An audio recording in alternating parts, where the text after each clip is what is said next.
All right, the meeting of the Transportation Advisory Committee for Tuesday, June 20th, 2017 is called to order. First item on the agenda is approval of the minutes. Roll call.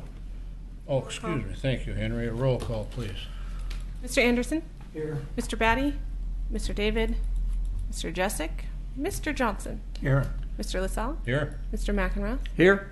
Mr. Lyman? Here. And Mr. Mahoney. Now approval of the minutes. Does anybody have any corrections to the minutes? Mr. Chairman, I have two comments on page 6. This has to do with the alternative mobility study on the second line, and on the third line of the third paragraph, there's a couple references to Highway 123. That's probably Thank you. 213. Dyslexic moment. Thank you very much. Well, Gary, you stole my thunder. Is that yours? Any other corrections, additions to the minutes of May 16th? that so you can check them. Not hearing any, I move that we accept the minutes as amended. Second. It's been moved and seconded to approve the minutes. Everybody in favor say aye. Aye. Opposed? None. Passed unanimously. Agenda analysis. Does anybody have any changes, additions, or whatnot they want to make to the agenda this evening? Okay, seeing none, we'll go to citizen comments. I don't think we have any citizens in attendance tonight. Item 5, new business discussion items, Riverwalk parking, access, and transportation plan presentation by Kelly Reed, a planner, and Rick Williams, consultant. We'll look forward to this one. Come forth, please. Yeah, so I don't have lengthy introductions. You probably, I know you've run into Kelly before because she's been here before. I don't know if you've run into Rick, and I actually don't. I probably should know more about Rick, but I heard them the other night at city commission meeting, and I thought, man, I know that the members of the TAC would really appreciate getting some information here. So they were willing and available, and so I told them you guys were nice folks. So please, try to prove me right. We'll try to control ourselves. Thank you, Mr. Chair. Thank you. Lisa, could you change the lighting for Yes. us, please? Thanks. Get to the past this tablet. There we go.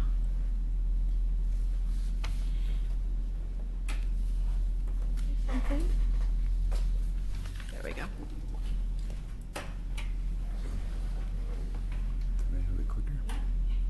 Mr. Chair and committee members, my name is Rick Williams. I have a firm called Rick Williams Consulting.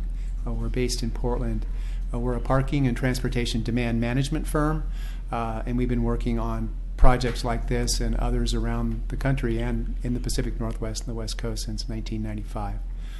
We were also the firm that did the 2008 or 2010 downtown parking study, and we updated that just last year as well.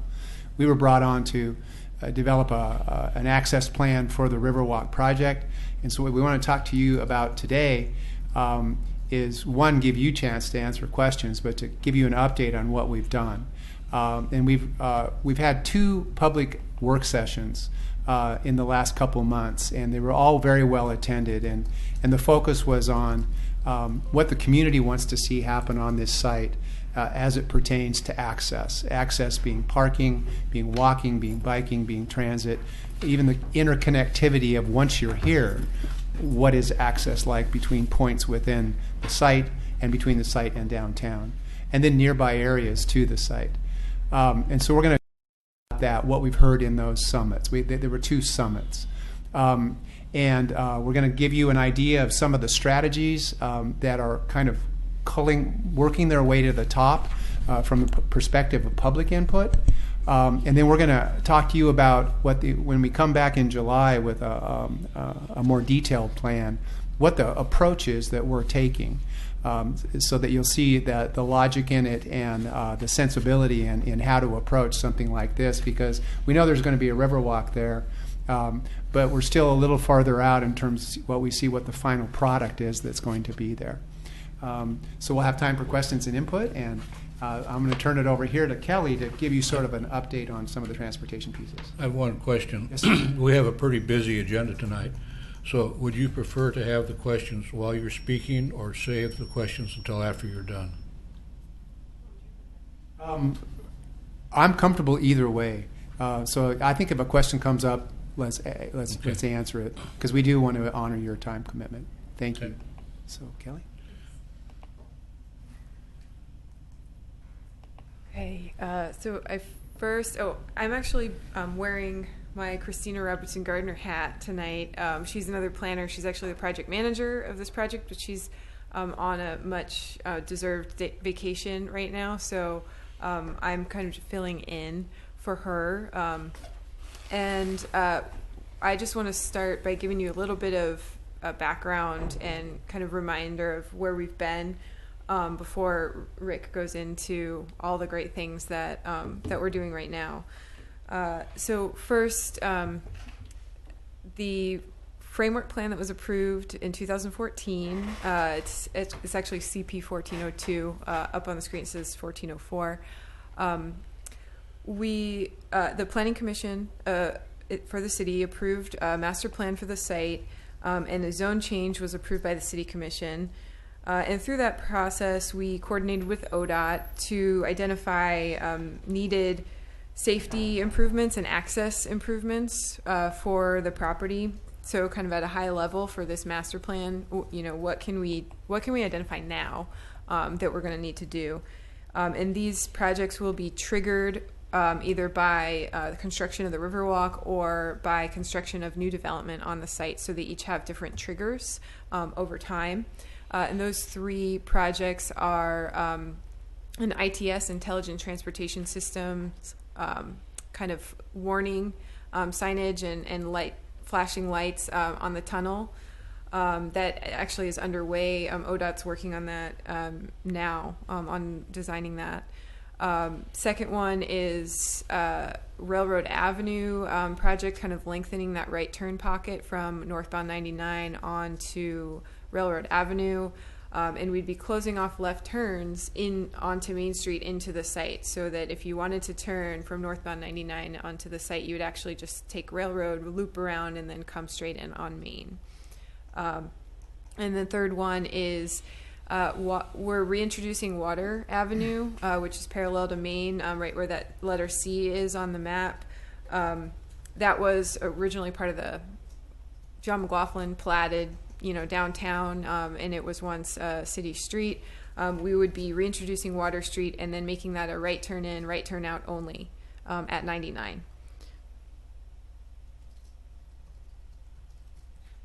And of course, the framework plan and the zone change also established the new zone, Willamette Falls Downtown District. It's a mixed-use zone similar to our downtown, so it allows for office, retail, housing, hotels, even light industrial uses to replace the 175 jobs that were lost from the mill closure. And so this is just a rendering from back when we created that vision in 2014 of what we might see someday on Main Street. Of course, this is all very long term. Right now, we're working on the Riverwalk, and that's more in the foreseeable future. We do have funding for Phase 1 Riverwalk, as you know, and so I'm getting a little ahead of myself there, but I'll talk about the schedule for that in the next slide. I'm a little out of order. But the goals for this transportation access and parking plan, really, we're doing this because we're building the Riverwalk. We're doing it now because we're building the Riverwalk, but this plan is going to apply to the entire life of the project. And so our goals really are to have everyone come together and understand that we're all in this together.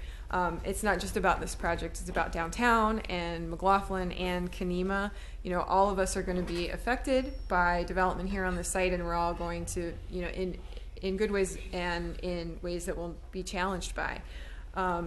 We all will have a role to play, you know, in how to manage transportation and parking and access for the project. Another goal is to create a long-term strategy that's really based on data, and we would be actually measuring things as we go along, checking in, seeing how we're doing, and then, you know, revising our strategy based on what's really happening on the ground over time. And of course, it will be a phased strategy because the development is going to be phased. We're not going to see the whole site develop at once. So as development comes in, and as maybe traffic or more people want to come to the site, we would, you know, be employing different tools and strategies. The third is, of course, just it is a condition of approval that the Planning Commission put on this project to adopt a transportation demand management plan when the Riverwalk is built. So we're kind of meeting that condition of approval, but also going above and beyond by looking farther into the future than just the first phase of the Riverwalk.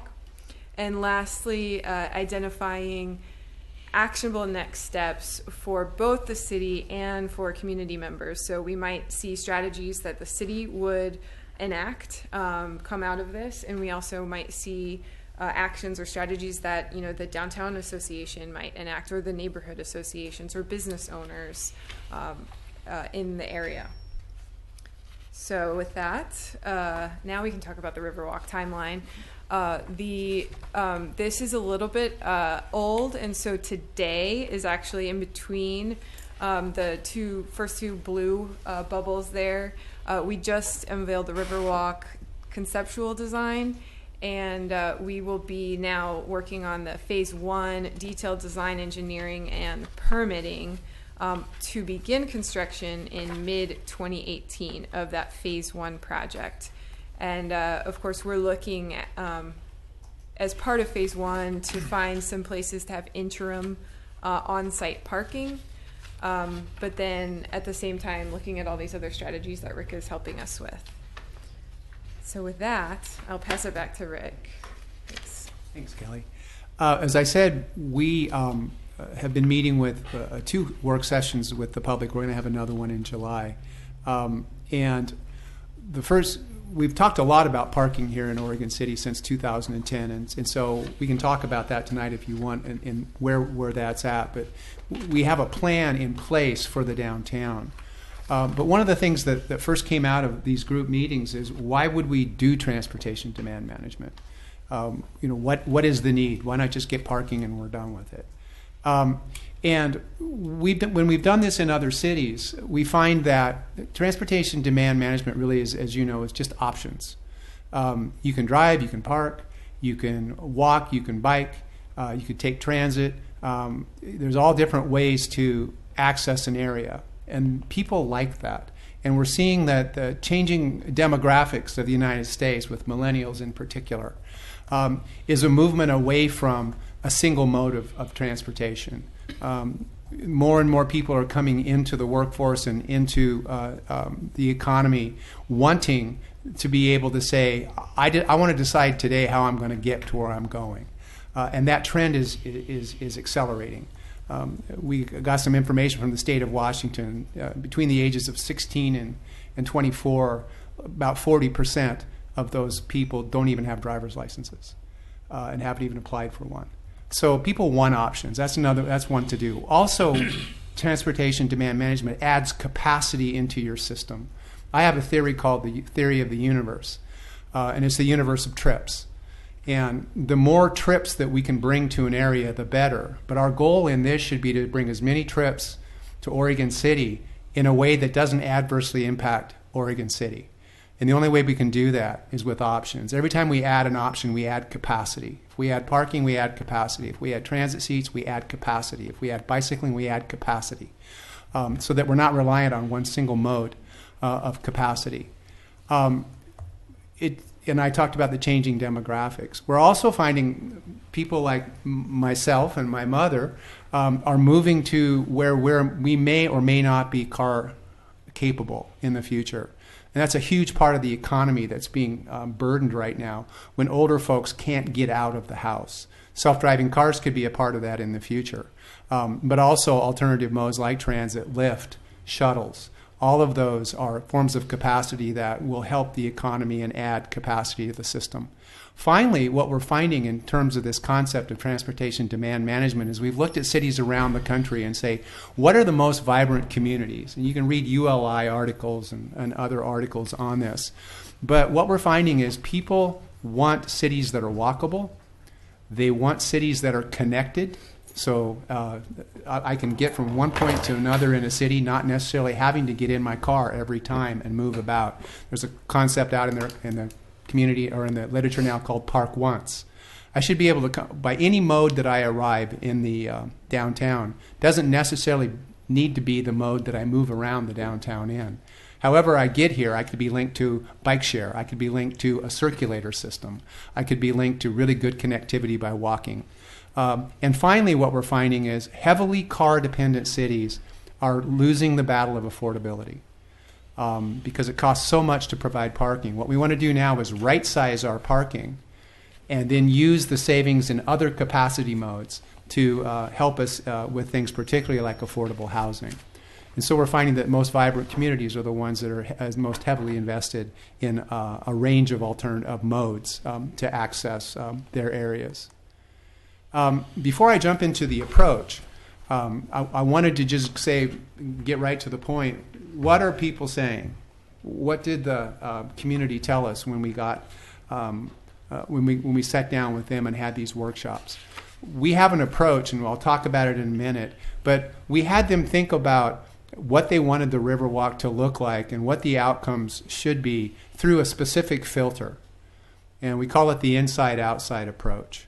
But we had a lot, these are the top 7 strategies that were repeatedly mentioned by these community members in these 2 meetings. And there's 50 or 60 strategies that we're considering still that are in the mix, plus what we as professionals would suggest as well. But what we're finding, and these are in no particular order at this time, but we had them work through this filter, and they said the best thing we could do would be these 7 strategies. One is more and better wayfinding. Over and over we heard that people are having trouble finding places to park, wondering if they go by a parking facility, whether they're even allowed to be in it, and also finding destinations within the downtown itself. And I think they see this needing to be augmented when we add this new attraction into the downtown. So wayfinding, and then coupled with that is increasing communications of transportation options. People aren't aware. Some people that we've talked to aren't even aware that there's a transit center in your downtown. So people don't know that you can get here by transit. People don't know what their options are for biking. They don't know what their options are for on-street or off-street parking. And so increased communications, websites, apps, working with the tourist agencies, particularly when you get the Riverwalk, is when you go to Oregon City, here's what you need to do, sort of pre-trip planning.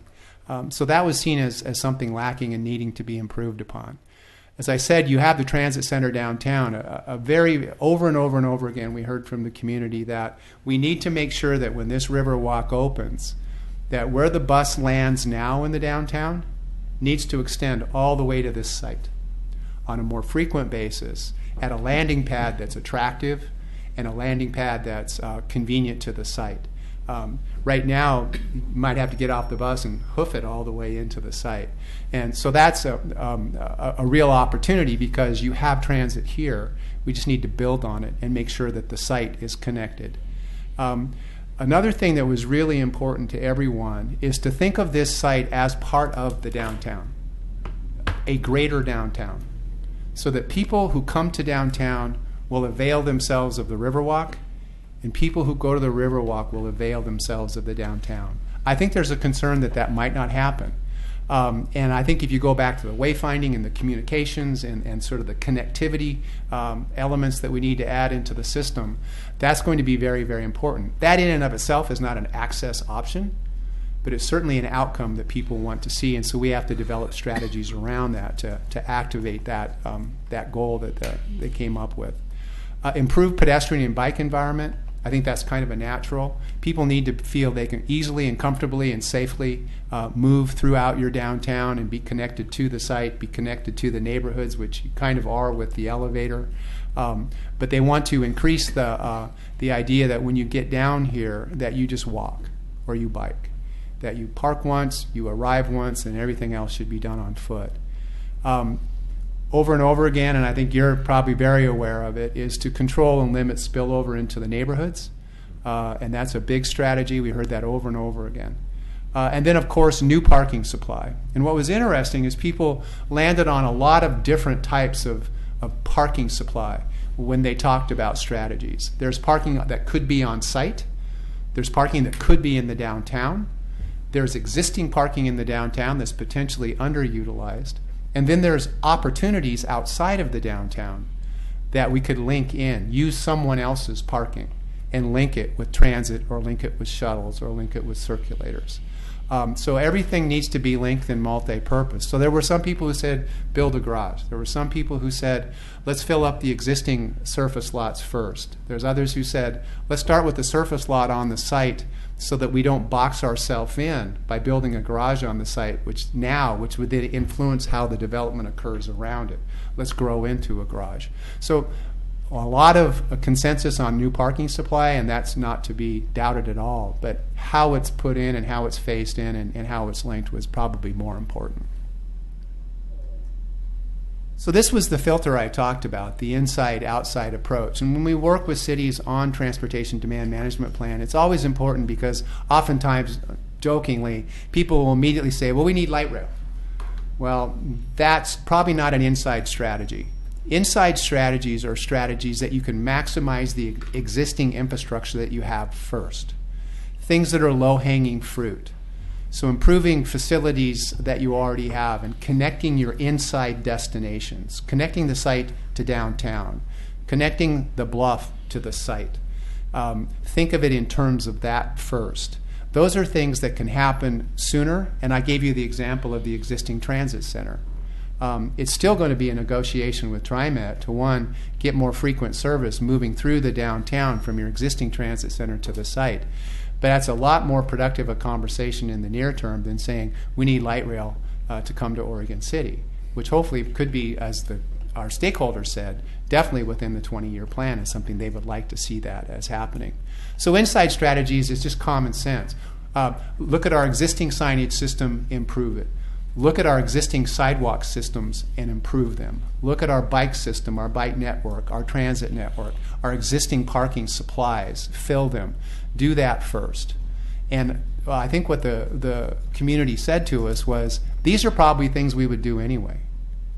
These will benefit the site, but they will also benefit downtown. They'll also establish a foundation for the more longer-term strategies that we call the outside strategies, which are things that take more time and more money. Major capital programs, new transit, bus and rail, circulator systems, light rail systems, parking garages. We call them outside strategies because they're going to take a lot more time. And definitely, even with parking, my mentor in parking always told me, the only way you're ever going to get to a new parking garage is to fill up the parking that you have. It's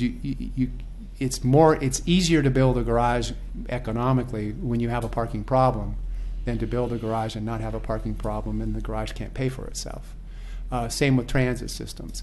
Create transit demand, create bicycling demand, and the outside projects, by building your inside first, and your outside projects can then capitalize on them and leverage them. Linkage to remote infrastructure. This goes back to, there's a large element of the work groups who talked about underutilized parking in areas outside of downtown. And also the worry about putting 1,000 new car trips into the downtown. Not that they don't want people to drive here. There was worry that getting them downtown could create problems. So let's get them as close to the downtown as possible and then link them in. So their first link trip is a drive trip, but then we can bring them in with shuttles and circulators from the outside. It may be more cost effective. There are some sites that people talked about in West Lynn, in the Oregon Trail Interpretive Center. There were a number of sites that people pointed out that we should explore as an outside strategy. Classically outside because it's truly outside of the downtown. And that kind of goes back to that point I made about, there was a lot of support for new parking, but not a lot of consensus on how that parking should be formatted. And then programs linked to new infrastructure. So the inside and outside approaches that will be put in the final plan are going to be formatted in a way that you can see them in near, mid, and long-term implementation context. So that hopefully we can see them as the near-term strategies create a platform for the midterm strategies. The midterm strategies create a platform for the long-term strategies. The challenge, of course, for outside strategies is resources and funding. And so we'll comment on that as well. So our next steps is we have an open house scheduled on July 12th where I'm just going to be here at City Hall, and people are scheduling like individual groups or people who really have an issue they want to explore can get a half hour of my time, and we'll just sit down and hash it out. Neighborhood associations and other groups or individuals who just want to have a one-on-one talk. And so that's available on July 12th. And then on July 26th, we'll come back to a public forum and sort of deliver our draft recommendations for what the plan should look like. With that, we're open for questions. Yeah, I have a question. Sure. Would you say there's an existing parking problem downtown now? You mentioned there have capacity that's not used, but driving around downtown on a Friday night so I can go to a place to eat, Well, go some other place. Is there I would say on street, you have a parking problem at specific times of the day. But what was unique about and interesting about the study that we did in 2010 and the study that we just did is there are between 300 and 500 empty parking stalls in downtown at your peak hour off street. The issue is that those stalls are in private ownership, so you can't make anybody do anything with their supply. But the plan calls for an active shared use program, which is to create a coalition, potentially through the Downtown Association, that can begin to get access to small portions of that surplus supply to get employees off the street and get them into off-street facilities. We've done this in a lot of cities, and the key is to at least try it, because 100 parking stalls in a garage is $3.5 to $4.5 million to build. So if we could get 100 employees off the street into existing supply and at least have someone tell us yes or no, that's $3.5 to $4.5 million that we may be able to spend on something else, or be able to acquire it over a longer period of time so that we have a war chest to build a garage in the future. So the long answer to your question is, and it goes back to the information systems. Because I'm from Portland and I come to Oregon City and I drive by an empty lot and I don't know if I'm allowed to go in there. So just that type of, even on private communications, is to be more apparent about where I can and can't park. If everybody told us no, then we need to accelerate the more either remote lots or a parking structure sooner. I got a question. Sure. Following up on this, one of our project partners is the county, Clackamas County. They have a couple of parking lots downtown. I assume most of their employees, maybe they're on 410s, I don't know exactly what they're on, but Empty at they night. would have those parking lot spaces freed up by 6 p.m. evening looking for dinner traffic. Yes, you're absolutely right, and we have that data. And so I'll give you an example because I think it can work here. Bend, Oregon has the county up on that one end of downtown. Evenings and weekends, empty. And it's like 200 or 300 stalls. It's a 2 or 3 block walk into the downtown, but they've had conversations with their county now, and their county is willing to literally turn those lots over to the city for negotiated periods of time, both as employee parking lots when they have surpluses, but on the evenings and weekends for both visitors and for all the events that they have. They also see those as being potential events lots. But that's an example of, if someone, it requires responsibility and management, but at some point at 6 o'clock at night, a sign goes out on the county lots that says visitor parking free, or visitor parking $1 an hour, or whatever. That's an opportunity that needs to be explored, because that was part of those 300 to 400 stalls that we found. Yeah, the empty. McMinimums right adjacent to the county right now said they're reserved at 5 p.m., but after that, they're available for McMinimum patrons. Yeah, it's a perfect example of it. And then being able to coordinate it into communication systems. So parking should be apparent. So me as a customer, when I drive into a downtown, think Smart Park in downtown Portland. You can even do it on surface lots. But when you come into downtown Portland, it's apparent where you're supposed to park if you're a visitor.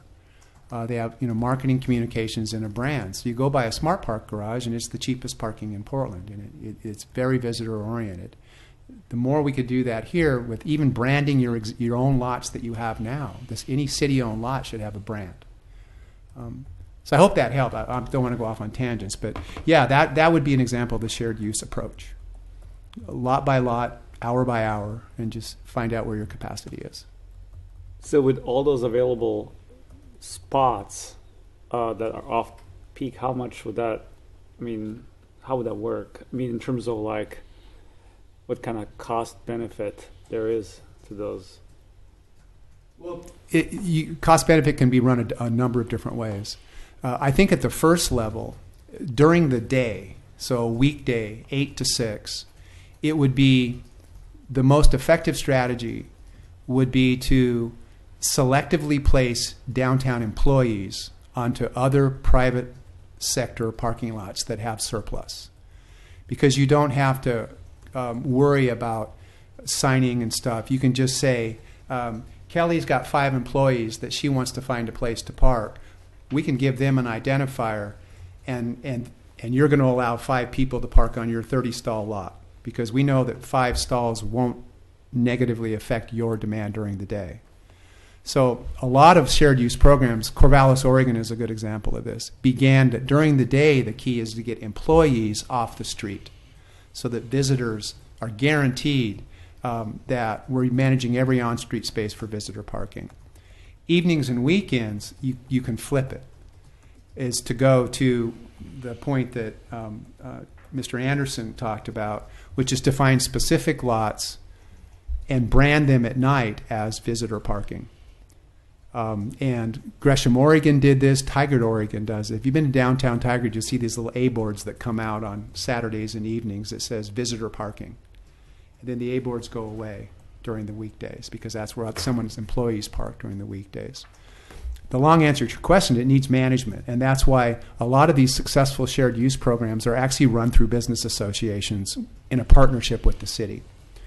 And that's why you've got a very good business association, a Main Street Association here in Oregon City. And so the work, that peer-to-peer relationship that says the reason we need your surplus supply is because it's for a broader vision of downtown. Oftentimes, city to business is not as good as business to business. The city would be a part of the partnership, but the downtown association could lead it. But and a transportation management association would be another option. So out of these, there's quite a bit of park. Most of the stalls are paid parking stalls downtown. Mm-hmm. So do you really see employees parking there during the day in those stalls? Well, right now you have employees who park on the street with permits. Oh, okay. So they're already paying. The question would be those who might be up in the neighborhoods. But I think as you see your plan evolve, is usually when you go to paid parking, there's a segment of the parking world who then won't park there. They'll find the free parking. So that could be in neighborhoods, that could be somewhere else. As your city grows, your downtown grows, You already have a paid parking system in place downtown. You have monthly parking lots. In some places, you have free parking off-street, monthly parking off-street, and you have paid parking on-street. And there's a segment that goes up on the bluff. In the future, as you saw on some of the strategies that were raised by the public, was we need strategies that don't allow that in the neighborhoods. So you might then have to evolve to Permits. area resident permit programs. So it's all a function of growth and capacity. But as you expand paid parking systems, it's just a reality that you're going to have to fight free parking. And so if we do things in the downtown, our plan is also going to suggest strategies that can occur, if triggered by certain dynamics, to push back. That means you can push back into new parking that then becomes more financially feasible because the demand is pushed there.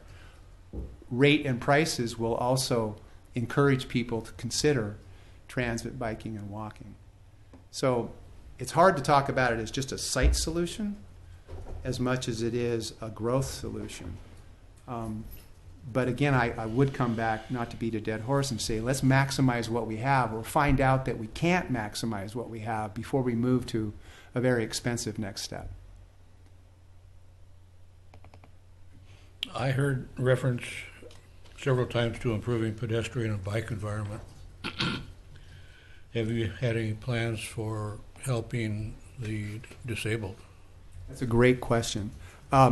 We would recommend, well, there's a couple, yes. I think, an assessment of a downtown pedestrian system would not only go out and assess cracked sidewalks or areas where sidewalks are missing, but it would also evaluate lighting systems that were all of our curb, our pedestrian crossing, our ADA acceptable, our sidewalk widths are good, and that we're enforcing the amenities zone to make sure that handicapped people can move throughout the downtown. So that would be a part of that connectivity pedestrian sidewalk recommendation, but it would begin with an assessment of where you're meeting the standard and where you're not meeting the standard. In all parking facilities, our hope, we could clearly state it, but our hope would be that the inference is that any facility in downtown meets the ADA requirements for off-site parking. And I would strongly suggest that if we do something like that, that we take storm drainage into account, because Yes. I see too many handicap ramps with a mud Yep. at the bottom of them. Yeah. And I just can't imagine anybody getting pleasure going through on a walker or a chair or even on foot. I totally agree. Again, many of the cities that we work with, when we make this sort of broad statement that improved sidewalks, sidewalks, pedestrian safety, that's a big, broad statement. It generally begins, and what's good about a town like Oregon City is it's a smaller downtown. So an assessment like that wouldn't have to be as comprehensive if you had to do this in downtown Portland, say. But yeah, I think there needs to be a point, and in a budget in the future as a part of your access management plan, that we are going to assess all of our downtown sidewalks and the connectivity to this site. And then, per your comment, Chairman, is then we need to say that we're meeting the requirements here, the ADA requirements are not being met here, and then we have an action plan. As again, one of the goals was this needs to be actionable. And so, number one, I hate to say it, do the study. Number two, identify where you're lacking, have an actionable plan to address it, and then three, you come back to City Council or to Metro or to someone and say, now help us fund it. But you're absolutely right. I think when you think of this Riverwalk, you want to think of a world-class facility for ADA, for anybody coming, bike, walk, transit, drive. My final comment is, I just returned from a cruise to Alaska, and in each of the cities that we stopped at, the shuttle system was outstanding. I mean, it was just really well organized. People could get almost anywhere they wanted to. Now, granted, they know when the ships are coming in and how many people are going to have, so they know how much shuttle they would have to provide. But it is a great way of getting people from point to point. Right. and it's just a comment. I go back to what we heard from the. I thought it was a really good comment from the couple of the people who said they weren't arguing about bringing more people to the downtown. They were concerned that if we bring them by car, too many of them, that we're just going to max out the road system that we have. And so that was why I think some of that discussion you saw then shifting to let's get them as close as we can if they want to drive. Because again, as the one gentleman said, if we had 1,000 trips to the on-street system today, what would it look like? Let alone even if we could park them, it would just be a lot of traffic. So your point is a good one. I think, yeah, Anchorage does a really good job of that.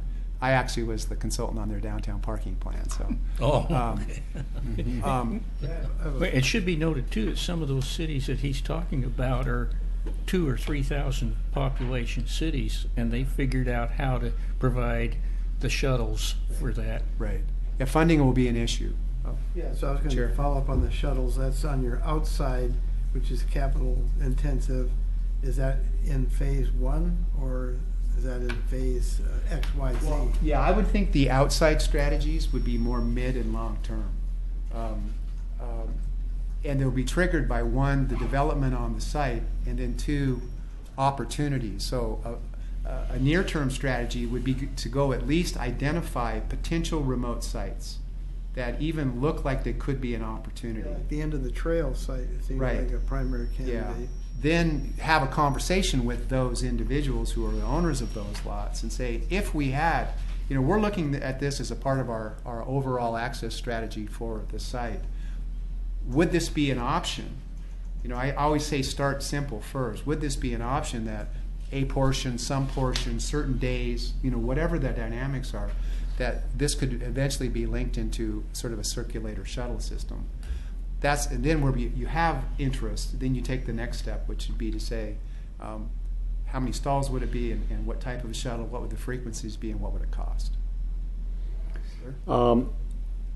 Did you guys determine kind of anticipated traffic that will be coming as Riverwalk is being built? Like, I mean, what kind of draw is it going to be? And I mean, what? Yeah. Well, it's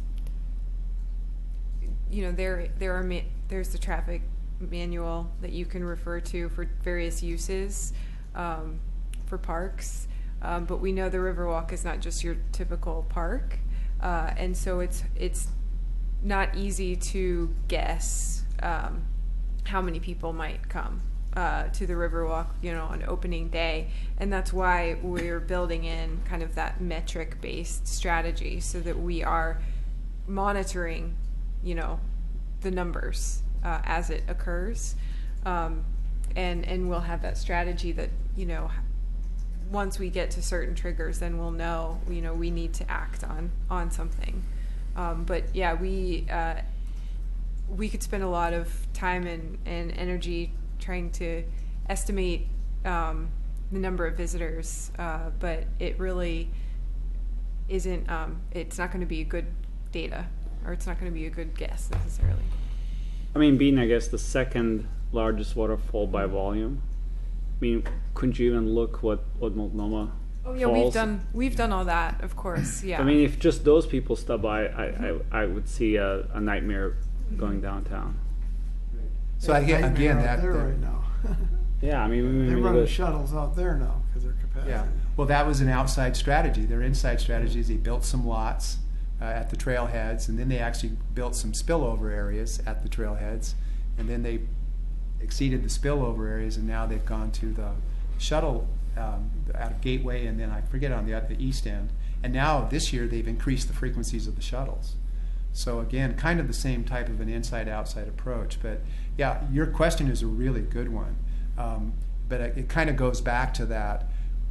And I'm kind of, not that it's a good thing, but I'm kind of glad the community just didn't land on one parking solution. They were just saying, we need a parking solution, and the solution needs to be multivariate. And I think it is going to be a combination of on-site parking. Well, first, a combination of let's fill what we have and do the best we can, at least test that option. On-site parking, some downtown parking, remote parking, and then we want to connect the whole thing up whether it's shuttles. We want to be able to connect the whole thing up with bikes as well. It'd be great if someone could ride to the interpretive center, drive to the interpretive center and say, I'm just going to ride from here. It doesn't necessarily have to be a shuttle. So is there a safe connection from that? I don't know. Same with some of these other remote sites. But yeah, I think the most cost-effective way to do it and the most efficient way to do it is to look about how much can we handle internally, how much can we shift to alternative modes as heavily as possible, and then what's really realistic outside for parking. I have one other question.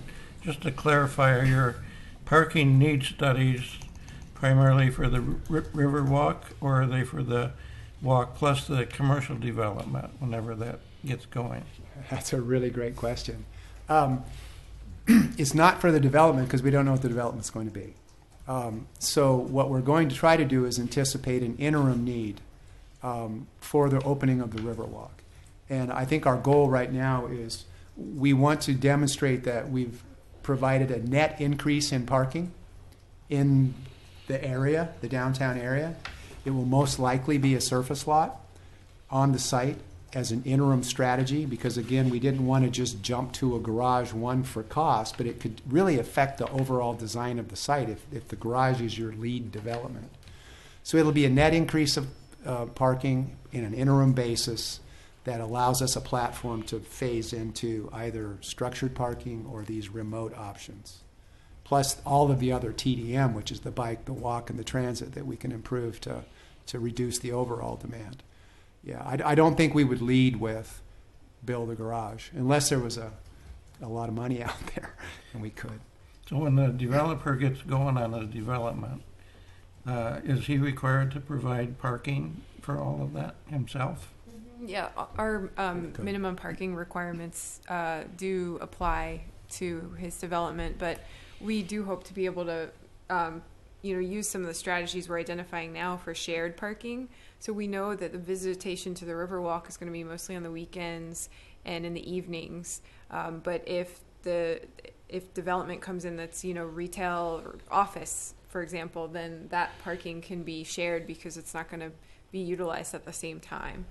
So we hope to minimize the number of parking spaces that are needed on site because we know we can be efficient with those spaces. I think we're going to have to kind of close this up. Any other questions? I'd suggest that you attend the July 26th open house kind of thing here at City Hall and get other clarifications for your questions, because we do have a lot to cover tonight. Clarify, is that July 26th or July 12th? July 26th. There's the open house time that you can schedule to talk one-on-one with us is July 12th, and then there's a third summit meeting on the 26th. Okay, thank you. Okay. And Chair, I do apologize, but I have a quick announcement. I don't know if it's actually on the agenda, but the McLaughlin-Kenema Trail. We're looking for the Transportation Advisory Committee to have a member represent the committee on the advisory committee for the McLaughlin-Kenema Trail plan that's beginning this month. I have a few handouts about that, and I have a handout also about a trails fair that Metro is holding tomorrow afternoon if anyone's free and interested. And I can tell you more about the trail if you haven't heard anything about it yet. But we were looking for somebody to come to a few meetings for that. Okay. Wonderful. Okay. Thank you. Thank you. Thank you much. That was a Just good because you're presentation. A lot in of interesting information we got from you. Thank you so I'll much. send her your contact information. Okay, our next item is item 5B, the budget presentation from Maria Levine. Maria, she's our Assistant Finance Director? Deputy Finance Director. So, and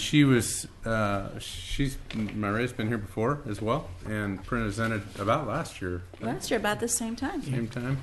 And so you had asked for an update on budget, and that's a big topic. So we got the expert here, and Maria really carries the lion's share of the burden on budget. Bringing this up so Wyatt much. takes so much of the credit for it, but Maria does all the detail work behind that. So she's done amazing work for us. Thank you. Yes, I'm Maria McElveen, and I believe right around the same time last year I came to do kind of an update on where we were at with the budget. So this time I kind of wanted to get ahead of the game and tell you where we're going with the budget. Tomorrow, actually, is our budget adoption. And we, at 6:30, we have urban renewal, and at 7 we have the regular commission meeting where our approved budget is going to be presented. We have a budget hearing and then the budget adoption. And just to kind of tell you where we've been, about January we had the retreat where the commissioners went off-site to talk about the goals and what the goals were going to be for the next 2 years. And then between that time and March, each department got together their budget needs, what they're going to need in terms of their ongoing operations and their staffing. And then we looked at what future projects were going to be. And this is department by department. Then in April, we kind of put it all together, came up with a budget, went to the budget committee. They reviewed the budget and they approved it. Tomorrow is the budget adoption where this kind of gets signed into law. Let's see. The budget is balanced in accordance with Oregon budget law, which means that all of your revenue, whatever balances you had left over from the previous year or the previous budget, have to equal all your expenses plus what you're hoping to have left over at the end of the year. So I use the words resources and requirements a lot. Resources is basically your revenues plus that beginning balance. Your requirements are your expenses plus your ending balance. So those things have to equal. Transportation has basically 3 main categories. We have the basic transportation operations, we have your pavement maintenance, and then we have the system development. Those are 3 different departments, if you will, and they're grouped by where the funding comes from. So the funding sources in each of these 3 categories are restricted in the manner of which they're going to be spent. So the revenues are kept separate and segregated so that we could see where the expenses are, make sure that we're following in compliance with the law. And likewise, if, as previous presenters, if you do have any questions, stop me, even more so because sometimes I start getting really fast and I get really excited about budget. And then it's kind of hard to go back and if you have a question. So if I say something and you're confused, or just go ahead and stop me.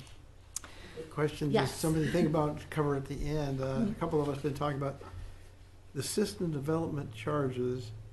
Do they cover all extra sizing for new development, larger sewer, water, or do they, it's required for the whole city? Because some of the people I've been talking to think that it does, and I'm not certain that it does. So so they're looking at if there's 4 major projects, sewer, water, whatever, and they're going to cost X amount of money, it's all going to be attributed to new growth and paid for by system development charges as the only thing paying for that. And I'm not certain that's the case.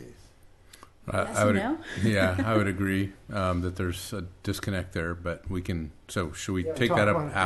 after Myra gets through it? Yeah. Okay. I think I touched a little bit on it during the SDC presentation, but Okay. I'll let you, That's as the fine. expert, Yeah. handle that one. Cover as much as you can. Okay, sounds good.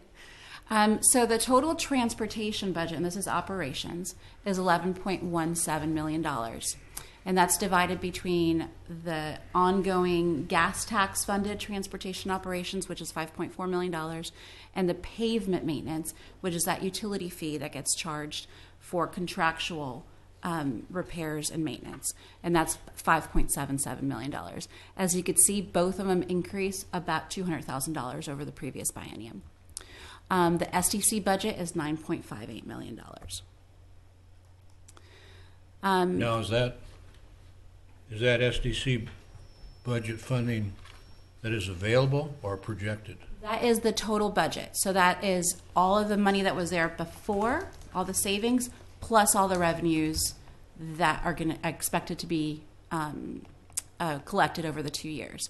And then the way it's spent is, well, we have this list of projects, and what gets built, and what doesn't kind of remains for the next budget cycle. How do you guys anticipate SDC's revenue coming in if you're just based on development that is on the books? Or We have a lot. Well, the person that just left would probably answer that question better in terms of estimating future planning.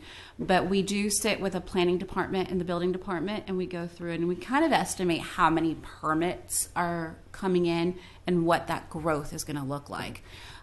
So then we also do a lot of trend analysis, and this is the case for all of our revenue projections, not just SDCs. Okay. We do a lot of trend analysis, looking back at 5 years. We look at the state of Oregon puts together some revenue growth for the future. We take all of that into account. We do forecasting, and then we give it to John, and we go, "This is what we think," and then he goes, "Nah, it's going to be this much money." So we go back and forth, and we kind of land on a mutually agreeable amount. SDCs they're not as close as some of the other ones because you really don't know. If you get this one big apartment building that comes in and, can shoot your whole budget, can double your revenues. Or if you were planning on that one coming in and it doesn't come in for whatever reason, it's delayed, that can kind of hamper that too.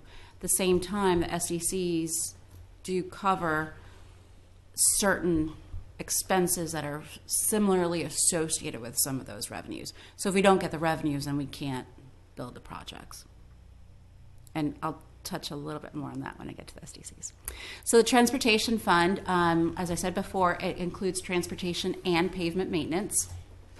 The transportation portion of the budget focuses on signalization and safety measures over the next 2 years. The pavement maintenance budget includes all of the roadway repair programs that we kind of anticipate every 2 years, as well as a funding match for the Molalla Conclusion Project. So this is kind of where the major increases are coming from the previous 2 years.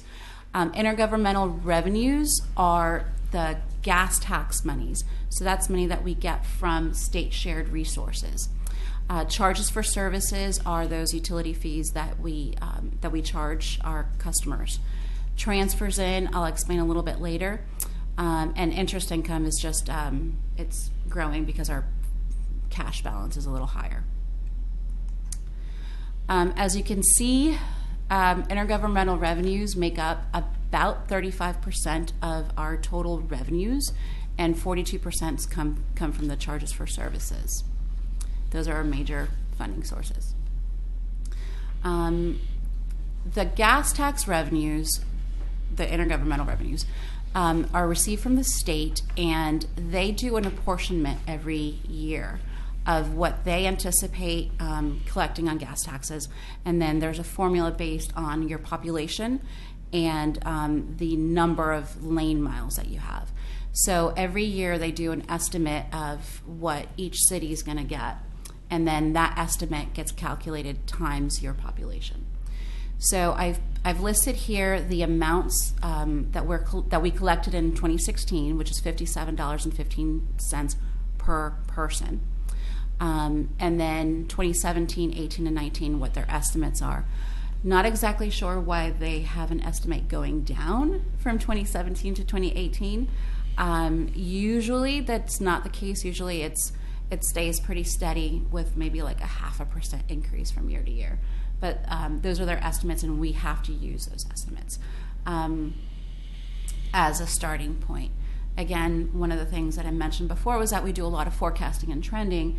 We take a look at those amounts that they've estimated over time, and we look at how accurate they are and how inaccurate they are at times. So we like to do a smoothing trend on those. So we won't do exactly 58.47 per person. We'll do like 58.47 per person times like a 95%. So we can we're a little conservative on some of those estimates. The long-term trend for gas tax, is that really down, say, because they anticipate more hybrid cars like the Prius and the like? If that were the case, yes and no. I think that they have that they look at their own transportation trends over the state, and then allocate a portion. Each city has a little bit different mobility, and a city like Oregon City doesn't have, let's say, as many Priuses as Portland would. So I don't know that those are good comparisons. Also, the big jump from 2016 to 2017 was kind of interesting. Why go up $1.30 and then go down, 80 cents? I don't know. So, like I said, we kind of try to smooth those revenue lines, so we're not budgeting $2 million, then 1.5 and $3 million. So we try to smooth them out. Have you seen that before in their past years? We've seen their estimates jump up and down like that, yes. Okay. And that's why I alluded to their inaccuracy. It's not that they're totally inaccurate. It's just that it's hard to pinpoint how much exactly they're going to get in gas taxes, and I get that. So I think they do their best they can, and I'm conservative, so I take a little less. Because I'd rather say, oh, we got $1 million extra in revenues. How are we going to spend it then? Oh, we're short $1 million in revenues. What are we going to cut? And so the first one's always better. Pavement maintenance, those we have a little bit more control over because we set the rates, or at least the commission adopts the rates. Right now, it's only inflationary increases moving forward, and it's in the $12 to $13 range residential. Multifamily, it's about 60% of the rate, and then there's a per unit cost on the commercial, and those rates are there. The pavement maintenance revenues that we take are restricted to only construct new infrastructure or to repair streets in Oregon City by contract. And by streets, I mean streets, sidewalks, or any kind of pathways, bike paths, etc. Any questions on that? Are the multifamilies per living unit, or are they? Per living unit, right. Yes. So if there's an apartment building with 100 units, they're paying $861 per each of those apartment units. That's why it's a little less. And then I thought when they implemented this, there was a step up in cost, but that we'd reached the max. Did they increase it? I see it going forward to 2018-19 is continuing to increase. Yes, that's actually I think it's been approved through 2019, the rates. Yeah, but I think isn't there because we did get to a point where we had the commission make a decision on inflationary increases every year, so that we wouldn't have Okay. So that you know, okay. You had a 10 built-in years out. inflationary So that's factor. pretty true for all of our rates. Yeah, all of our rates are only going up by inflationary. Yeah. Not to exceed an amount. So if I think it's not to exceed 3%. So if the inflation does go up above 3%, we would probably have to come back to the commission and get some of the rates reapproved. But as you can see, these are only going up by, they're projected to go up by 2% or inflation, which is about 2.5% right now. Thanks. So this is where our money goes across the transportation fund. 24% is spent on personnel.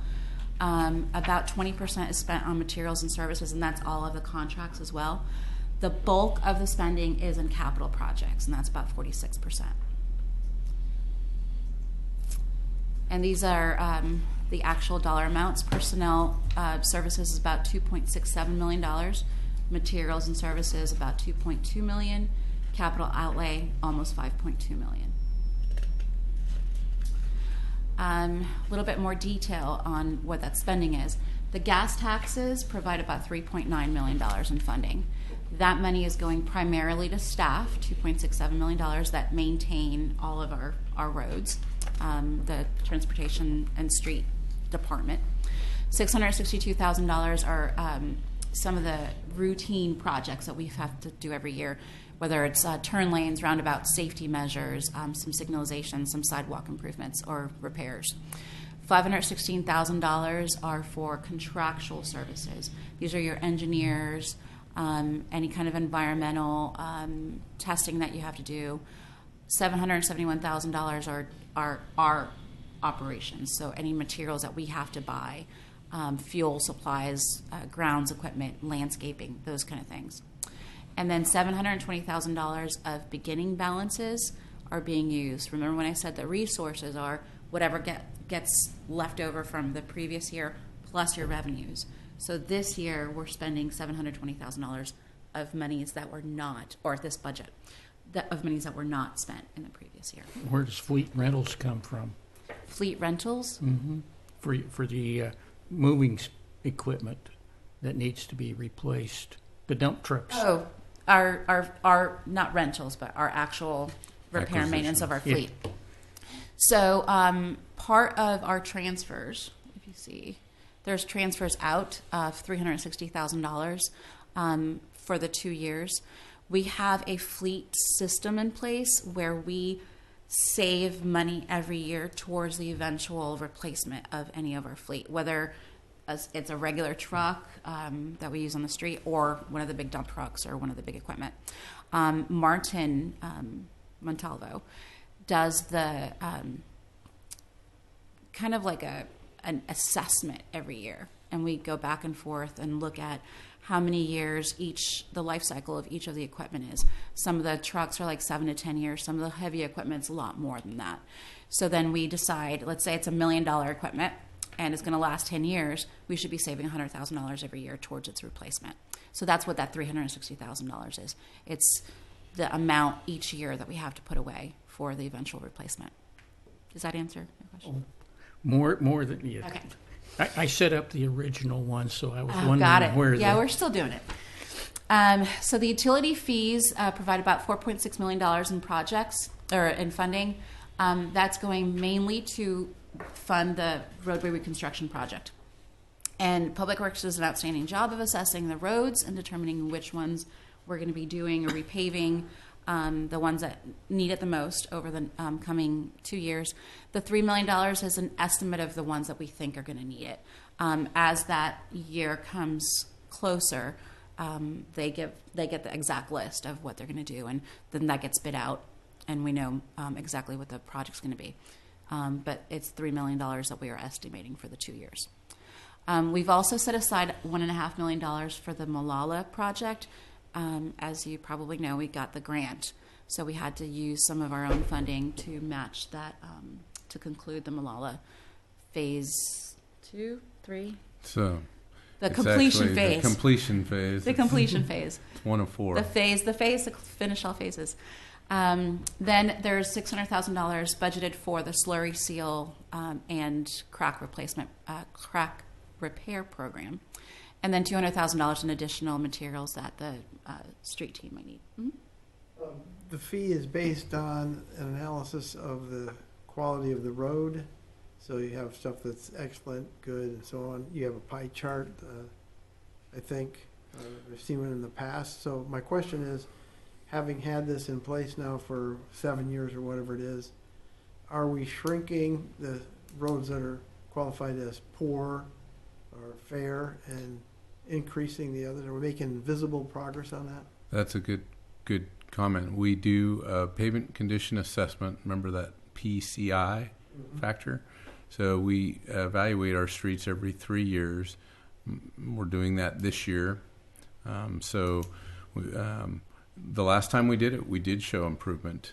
So I don't like to, that's such a subjective number because of the way we go about rating our pavement condition index. So we've always had a very, very low pavement condition index for most cities, but we're an older city as well.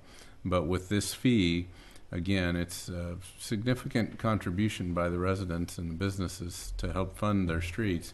But I think we've made a lot of improvement with that. So we are seeing some improvements to our PCI. So if you're doing a report, we may be able to see it sometime this fall or something like that. In theory, we're doing annual reports. There's a couple of them that Lisa's written that are still in my inbox waiting for review. But yeah, there's the idea is we report annually on those. And then we did a 5-year update about 2 years ago, maybe 3 years ago, just to verify a couple things. One was, are we collecting the right amount from each of the individual property owners? And second, are we allocating that money fairly? And then how do we do a look ahead? So we do quite a bit of look back and look forward with that pavement management program, and we're still feeling like we're tracking. The one problem that we have is that the ADA requirements for upgrading of ADA ramps wasn't a requirement when we started the program and when we established the fee. So, but now it's required if we do a paving job adjacent to an sidewalk ramp, we're obligated to upgrade that ramp. And those have become, I mean, we're doing, I think this year there's over 50 of them that we're upgrading. And, they're probably in that range, depending on the complexity of them, somewhere between $5,000 to $7,000 a piece.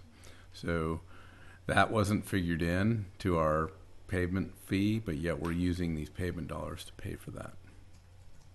So we're doing, I think we're doing well. I don't think we're ever going to get to a point where we're going to say, I wasn't implying that. I was just curious that we're making visible progress. And when you get your report done, it'd be great to see it here. yes, we can share that number with you.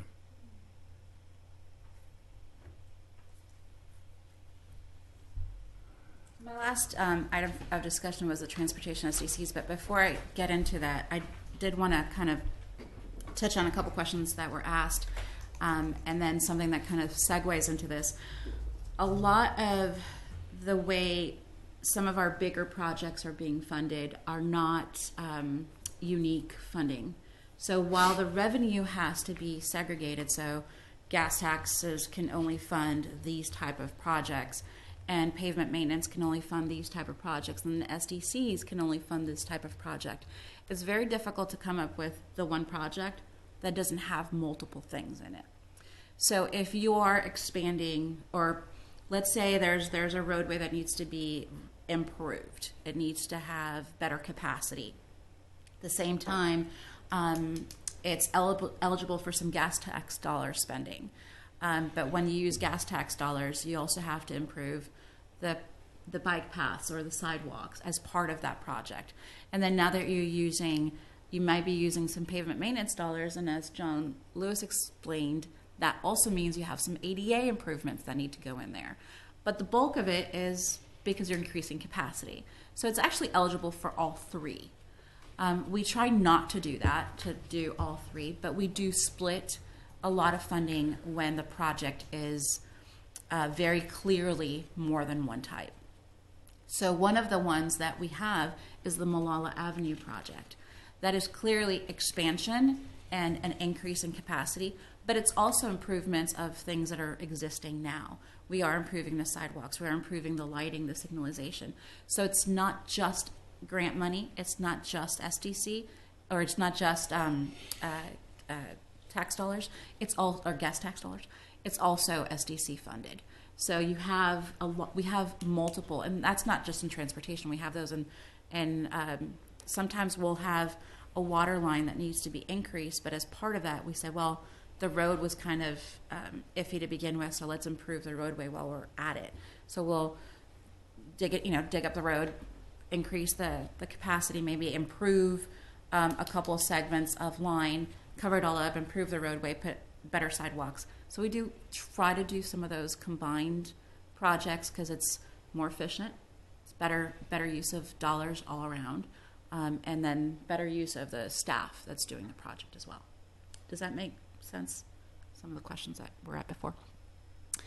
So transportation SDCs, we're estimating $6.85 million of total spending. $600,000 is a lot of the engineering and planning and concept plans that are being completed right now. And then $6.25 million is capital projects and infrastructure. $4.33 million is for the Myers Road extension, and $1.18 million is the Malala Avenue. The rest, $740,000, is matching some of those projects that I was talking about earlier that were being funded by gas tax dollars. Part of it is also being funded by SDC dollars.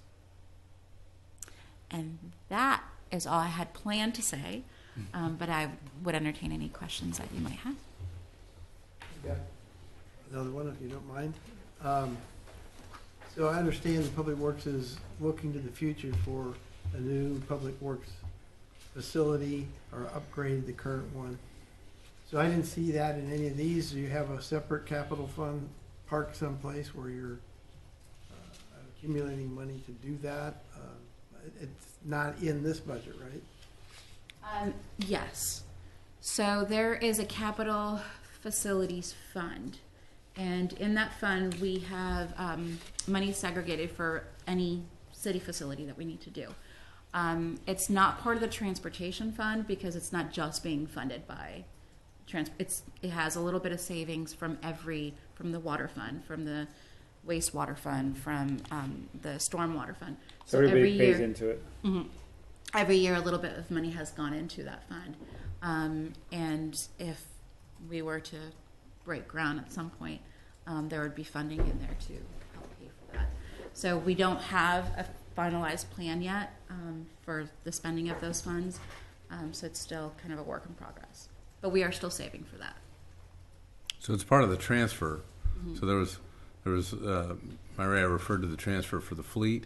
There's also in that same transfer account is a transfer for the ops center. So we transfer. I didn't have the detail of the transfers. We transfer out of the transportation fund into this building fund as a savings, just like we transfer out of the transportation fund into the vehicle savings. So we keep So those. If you get the green light on the development site or redevelopment of the site, right, and you have, I don't know, I'll say you have half of the total cost in this capital reserve, are you going to be able to get approval to sell bonds for the rest? So, or do you have to just meet it out just a little bit every year? Because it's almost like a revenue bond because you have a revenue source. Yeah, so we could go that route, although, as you know, that any kind of indebtedness like that requires a vote of the people. And we weren't planning to take the operations center. That's one of the other, I'm going to plug our existing plan for redevelopment on the existing site. The beauty of that plan is not only can we avoid that effort of trying to get the public to buy into a bond sale, even though bond sales often make sense, for that particular project, unlike the police station, right? They're pursuing bonds, but for ours, we didn't want to go to the public for a vote on that. So we've been saving for many years. We've got a lot of money saved in the, I don't want to say 12 million or somewhere in there at the end of this budget. 13 million at the end of this budget year. And so the idea would be to build that under a phased implementation, right? And do it as we can. And we can do that on that site. If we have to go to a new site, we're likely going to be in a situation where we'd have to pursue a bond sale. Is that 13 million, does that include the money owed from the police department to Public Works? The police department has repaid the money that was borrowed. That's good news. That is great news. Yep. And yes, it does include that money. I have sort of more of a request that can't be fulfilled is the way I'll phrase it. But one of the things that I've been floating and we've been discussing is a local gas tax. And one of the things we don't have any information on is if such a tax were to be implemented, how would the funds be collected? Would it be through the state revenue department who collects them now, and then would they get a cut, and then would it come back to us? And also about how much would it cost to your department to administer that, because there's got to be some sort of costs associated with just tracking that money. That's a great question, and I don't expect an answer. Yeah, a multi-step answer. So I'm going to go with a classic. Let me get back to you. Yeah. Because I don't want to give you misinformation, Mm-hmm. and I don't want to give a partial answer. Yeah. So I'd rather take that down, and I'll get back with John, and he could make a Yeah, presentation. I knew next it was. I knew it was going to take research Yeah. because it just doesn't seem like it's an easy answer. It's not. Local option taxes are not easy. It's not a simple thing. And it does require a lot of research and a lot of goodwill of the people. But I can give you the facts, Well, and that's I'll all let we you ask. guys go from there. Thank Is there you. some kind Yeah, of of a course. timeline where we could expect a response to that? I'll get something together within the next couple of weeks and give it to John, and probably by the time you guys meet again. Oh, Our okay, next meeting's great. in September. You probably get something out earlier if he wants to Yeah, send we'll just something email out. it. Email. Yeah, Oh, okay. yeah. If it's that long, a little sooner is better. Yeah, on the overall city budget, how much revenue are you projecting from the sale and production of the marijuana? So, first part of that is we're not sure. We know for a fact that 3 stores have been approved. And there's another 2 that might be approved. Based on that, we don't know how popular it's going to be in Oregon City, right? So we don't really know how much it's going to sell. But based on other cities and how much they've been projecting, we're estimating approximately $200,000. Now with that, that's once they're all open and fully operational. To date, none of them are open at all. One I might have opened yesterday, or if they opened up before, the final permit wasn't issued till a couple days ago. They might have been working in there.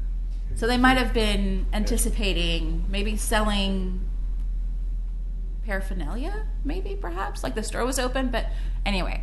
So it's very recent if that one grower, or actually I think they're a grower and an operator. If that's the case, then we have one that's open. And I know that one is going to the second one's going to open like any day. It could be this week or it could be next week. So they're really close. The third one's going to take a while. The fourth one is actually building still, so there's no building structure there yet. So it's kind of hard to put a good number on it. So we have not included any revenue projections in this budget because of the uncertainty. When we put the budget together, we didn't know how many were going to get approved, and they're also 3 of them are fairly close to each other on Malala.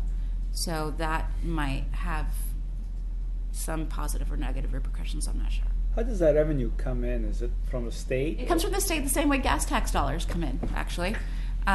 They collect it, and then they do an apportionment to the cities. Based on Population and sales. From the specific site? No, not from the specific site, from the specific city. So it's gas taxes collected within that area. So gas if taxes it's make not, sense. yeah, it's. I didn't know that was true. I'm sorry, not gas taxes. Marijuana tax collected from that area. So you have we've adopted a tax system, a tax structure. The tax gets collected there, it gets remitted to the state. The state kind of apportions it back to the cities based on that formula that includes what has total sold in that area times that tax. And to date, I don't know if they keep a little behind or as an administrative fee. I know that they collect their own as well. So they get all of it and then they give us our share. So the city of Oregon City has opted to some tax rate, right? Mm-hmm. So state collects that, and then just once it collects it, sends it back to you. Right, because they collect their share too. And for the whole Oregon City, or Yeah, when you forever. say area, when you say For area, Oregon is it City, for Oregon City, if it's Oregon City or if we were in some other city, whatever Okay. city it is, they collect it for that city, Okay. Or the county or whoever's doing it. plus their share, plus the state also has a tax. Okay. And then they dole it back out to the city because they collect all of it. It's almost like a sales tax if you had a local sales tax. Interesting. Just point out, though, that I don't think the transportation fund sees any of those dollars. Just to be clear, right? Right. There's no fund transfer. For, I think there's some wear and tear on sidewalks in front of those places. Not to mention streets and parking. Yeah, right. although they might pay SDCs when they come in, and they definitely pay business license. Yeah, so I they guess all paid business license, and the one that's going to construct is definitely going to have Gonna some pay SDCs. But I would those are all would go into the general fund to be a portion for general fund purposes. And I'm going to leave it at that. Okay, well, thank you very much. We've been Thank looking you. forward to this presentation for some time, so Good. you've opened our eyes. It's definitely good. Oh, good. I'm glad. I'm glad you enjoyed it. And if you do end up having any other questions or comments, I'm usually here. This is my second home. So just reach out and let me know if I can be of further assistance. And I'll let John know as soon as I get answers to your question. All right? Thank you. Thank you for your Thank time. you. Okay, the next item is Okay. Thank you very 5C, much. the Neighborhood Traffic Management Plan. And I'd like to thank Henry for putting this together for us. Now, I'm not sure if we're prepared for a lot of discussion about this tonight. I thought Henry was going to share something, and then we're going to have a discussion when we come back. I think we're going to put together a committee Yeah. to work out the details. Is that, That's that's what the my staff. understanding. That's what Yeah. the staff memo says. From what I have done here, I think maybe 5 or 10 minutes worth of overall discussion, like on the right track. Is this that at that level? And also, as far as the committee goes, I know Gary Johnson approached me at the last meeting and said he'd be willing to work on a committee with him. If he's still willing, that'd be a good thing. Yeah, I'm still willing. But Yeah, I have to admit that since I've been away, I haven't had a chance to really look into this too much, so I'm going to leave it pretty much up to the rest of the committee to ask questions and discussions. But in terms of what I'm trying to do here is I'm trying to put together more of the explanation that everybody has to do when somebody comes in with a question about traffic.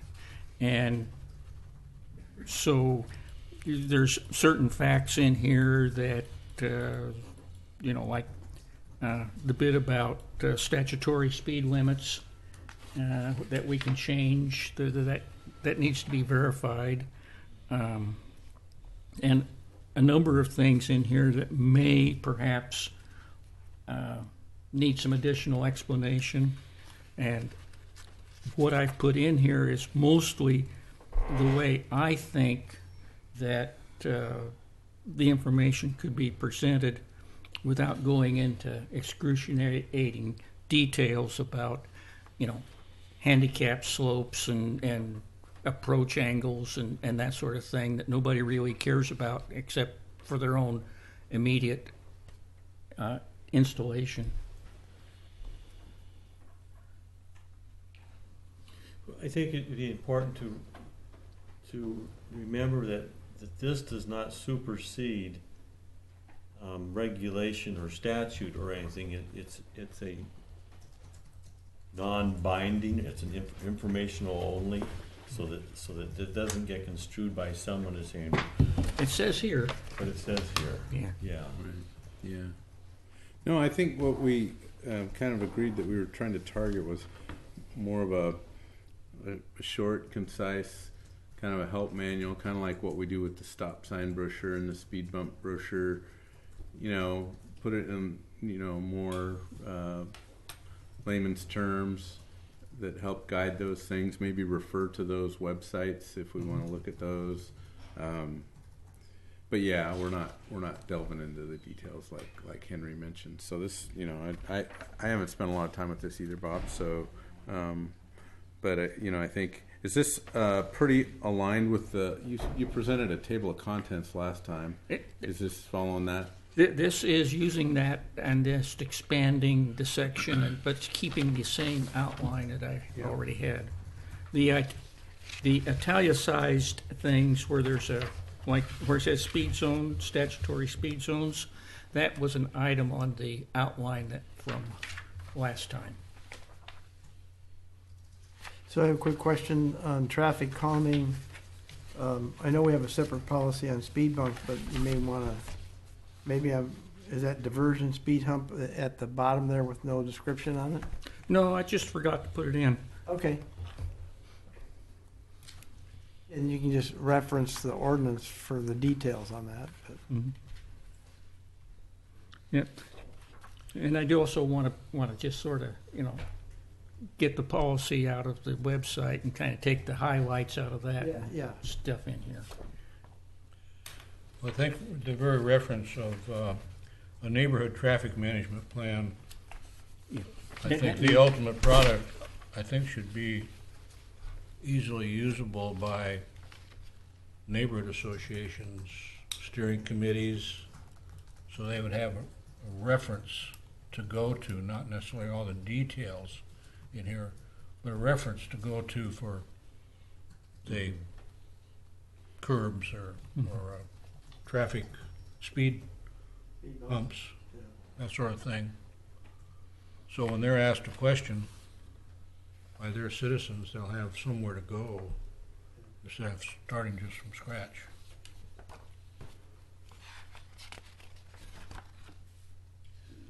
I think we should have the committee take a review of this summer and then act on it in September. Okay, so we have Henry and Gary. I'd like to have at least one other person on this committee to put this together for us. Ed? Okay, great. Now, John, this committee's meetings, is the open meetings requirements applicable to their meetings? Okay, so you guys could have it at Joe's coffee shop or Henry's house or internet wherever. Conversation. Yeah. Well, you can have it here. I'd be happy to. I'm assuming you're going to meet throughout the summer a couple times at least. So if you want to, if we want to schedule them here at a time that I can attend, I can help definitely facilitate, maybe kind of figure out where maybe staff can help. I definitely think that you should be here at least part of the time, because obviously what we're doing needs to be something that you can use. Yeah, we'll want to make sure we're. Well, I don't know if it's within my powers, but I'd like to assign Henry as the chair. Can I do that? Sure. Since he's put this together and he's apparently at this point the most knowledgeable person. So it's up to you, Henry. It's all on your back. Oh, gee, thanks. Shoulders. So it's Gary, Henry as chair, and Edward. Seems like a good work group. I'm reminded of the old saying about don't volunteer or you be made chairman. Yeah, that happens somehow or another. Okay, that's great. We'll be looking forward to September results. Okay, now we're to Transportation Public Works report. So let me see if we can get through this so we can get out of here at a reasonable hour. Yeah. So we've had all of our planned technical advisory committee and community advisory group meetings for the alternate mobility study project. Out of the last meeting, we saw some, and Bob's missing. Henry, you're on that group as well. So I think our meetings have been well. They've produced good documentation. We haven't had a meeting since our last TAC meeting, but they spent a bunch of May gathering new traffic data, and they decided to do that because a lot of the values that they were using to project the amount of delay and the amount of vehicles that would be using that intersection were extrapolated based on some older data. Not older in the sense of it wasn't that old a data. I think it came from January or February. But to get to the summer data that they wanted that the state wanted, they had to extrapolate. And there was some question about whether or not those numbers were the right numbers to be using or if we should just gather more information. So they went ahead and gathered more data. That helped to because if you remember, there was some capacity numbers, volume over capacity number, that if it exceeded 1.1, the state was basically saying, we don't like that option. You need to come up with a different option. And we were having a very difficult time getting the math to work on anything less than 1.1 it was exceeding 7 hours, I think, in some cases of delay. So get new data, look harder at some of the alternatives and some of the modeling associated with that. And what I've heard is that the results are more favorable in terms of they are able to keep the congestion numbers under the 1.1. There's still pretty lengthy amount of time that we would see at both the intersections of Redland and at Redland and 213 and Beaver Creek and 213. Both those intersections are study intersections. So I haven't seen a draft completed report yet from them, but I hear that they're feeling much better about the situation that they're in. The other thing was there was a need to meet with ODOT to talk about the one major project that came out of that was the free-flowing right turn off of Beaver Creek onto 213 northbound. And there was some question. There was a difference between what Kittleson was suggesting we needed for a acceleration lane length versus what the state was thinking we needed for an acceleration lane length. So trying to meet somewhere in the middle on that one, because we don't want to get too far down the bypass with that acceleration lane, because the further we get, obviously the more costly it gets. But so that's kind of where we're at with that. And I don't have a schedule to share with you, but I think the only additional meeting that they're going to have is they are going to assemble the technical advisory group meeting one more time. And we have entered the land use approval process. So I think we've had a schedule of pre-app for the land use approval process for that. So that's kind of the update for alternate mobility standards. Update on the 99E Bluff Waterline project. While traffic has been more backed up than it usually is, it's moving pretty good.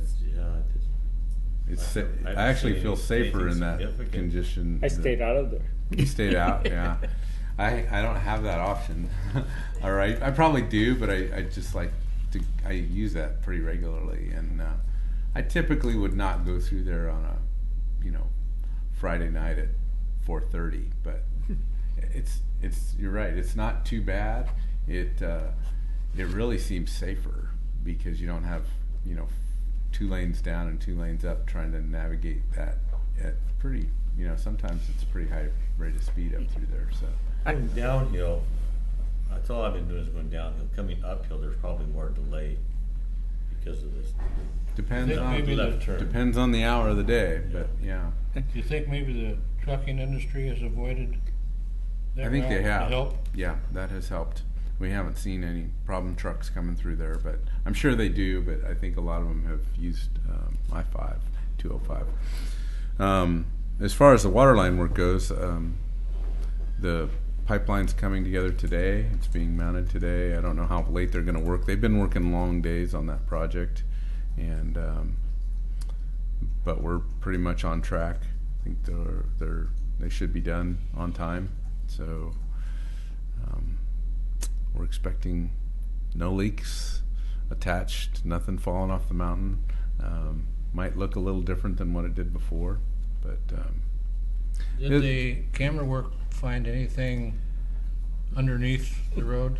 it did. And Henry asked the same question. So you guys are keen. We did talk about that last time, I guess. I don't remember talking about it, but we talked about the fact that we paid to have a camera put in.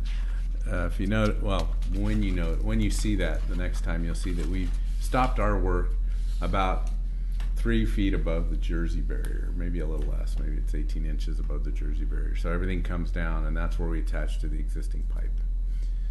And the reason we didn't take it any further is because we really didn't know what to expect down below the, really below the pavement. So I'll draw it in the air here. Visualize putting a camera down the vertical pipe. It went down about 10 feet, and then it turned 90 degrees and went about 6 feet, and then turned vertical again and dropped 42 feet straight down. You could see it looked like a light at the end of the tunnel, but it was really just the reflection of the water, or the reflection of the camera light off the water that was down, not the full 42 feet, but it was down. So it met the same hydraulic grade as the other side of the where that pipeline crosses 99E and the railroad tracks and ends up in the mill site. And so that hydraulic gradient stayed the same, so our camera went down through that kind of, because it had emptied out, so it went all the way down through that and then went down into the water, and it wouldn't navigate that next turn, which turned and went horizontal. Across horizontal to the mill site. So our theory is, and Henry kind of thought that this is probably true, that in that area there's a significant amount of fill, 40 some feet of fill, and so we've got a liability there that I'd never envisioned it would be that kind of depth, and we wouldn't put it back to that depth. But I think what happened was originally they decided to cross the railroad tracks, and at that time the 99E wasn't where it is today. There was probably just a goat trail at a much lower level, and they dug it across there and then brought it up the rock bluff face, kind of straight up, and or not straight up, but yeah, they brought it straight up. Obviously the rock face has got some angle to it, but yeah, that surprised us. That was a pretty significant surprise. John, while you were talking just now, another thought came to mind. Is it possible to get into that line in the mill site area? Because I'm wondering if perhaps due to railroad clearance requirements versus normal burial practices on the water line, if perhaps you're not dealing with an inverted siphon at that point? Could be.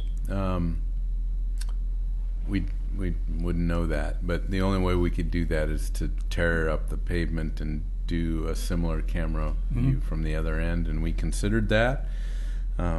There's reasons why it wouldn't.